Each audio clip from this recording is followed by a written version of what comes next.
Hi friends, நம்ம சிறடி கேஸில் வந்து இன்றைக்கி என்ன நடக்குது அப்படின்னு பார்த்தீங்கன்னா, நம்ம முத்து வந்து எல்லாத்தையும் வந்து உண்மையை வந்து சொல்லிடுறாரு. என்னன்னு பார்த்தீங்கன்னா, விஜய் அவங்க ஃப்ரெண்டு வந்து சொல்கிறாங்க, இந்த மாதிரி என்கிட்ட வந்து ஒரு 10 லட்சம் கேட்டிருக்காங்க அப்படின்னு வந்து சொல்கிறாங்க. நீயும் நானும் 10 லட்சம் தரணுமா? என்ன காரணம் பார்த்தா அவங்க பொண்ணு வந்து இப்படி ஆடினது காரணமே உங்கள் டான்ஸ் கிளாஸு தானே அப்படின்ற மாதிரி வந்து சொல்கிறாங்க. 10 லட்சம் தரணுமா அப்படின்னு சொல்லிட்டு விஜய் வந்து ஷாக்காகிறாங்க.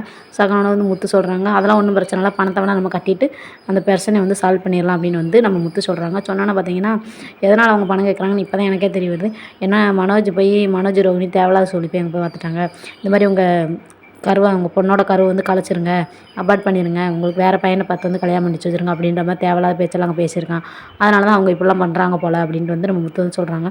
சொன்னதுக்கப்புறம் பார்த்திங்கன்னா, அப்புறமா நம்ம ரவி, முத்து, அப்புறம் மனோஜ் 3 பேர் சேர்ந்து மாடியில் இருந்து பேசிக்கிறாங்க. உடனே மனோஜ் இருந்துட்டு சொல்கிறாரு, எனக்கு எப்படியா ஹெல்ப் பண்ணுங்கடா, அந்த 10 லட்சம் அம்மா வேறு பைசா கட்ட சொல்லியிருக்கு, எப்படியா அந்த பணத்தை வந்து எனக்கு ஏற்பாடு பண்ணி கொடுக்க, எப்படியா ஹெல்ப் பண்ணுங்கடா அப்படின்னு சொல்லிட்டு வந்து முத்துக்கிட்ட போய் நம்ம மனோஜ் வந்து கேட்குறாங்க. கேட்டோன்னே பார்த்தீங்கன்னா, உனக்கும் எனக்கு ஹெல்ப் பண்ண முடியும் அப்படின்னு சொல்கிறாங்க. உடனே ரவி எப்படியா ஹெல்ப் பண்ணி விட்றான்.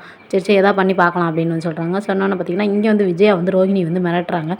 நீ தானே இந்த விஷயத்தை வந்து இவ்வளோ கோல்மாட் பண்ணி விட்ருக்க, என் பையனையும் இப்படிலாம் பேச வச்சுருக்க, அப்போ நீ தான் அந்த பணத்தெல்லாம் வந்து கொடுக்கணும் அப்படின்ற மாதிரி வந்து சொல்கிறாங்க. சொன்னோன்னே வந்து விஜயா ஃப்ரெண்டு சொல்கிறாங்க, வேண்டாம் நான் வேணால் கொடுத்துட்றேன் அப்படின்னு வந்து விஜயா ஃப்ரெண்டு நீ எது கொடுக்கணும், நீங்களும் ஒன்று கொடுக்கணும், அவள் கொடுப்பா, அவனால தானே இவ்வளோ பிரச்சனை, அவள் கொடுத்துருவா அப்படின்னு சொல்லிட்டு ரோஹிணி வந்து சொல்கிறாங்க விஜயா.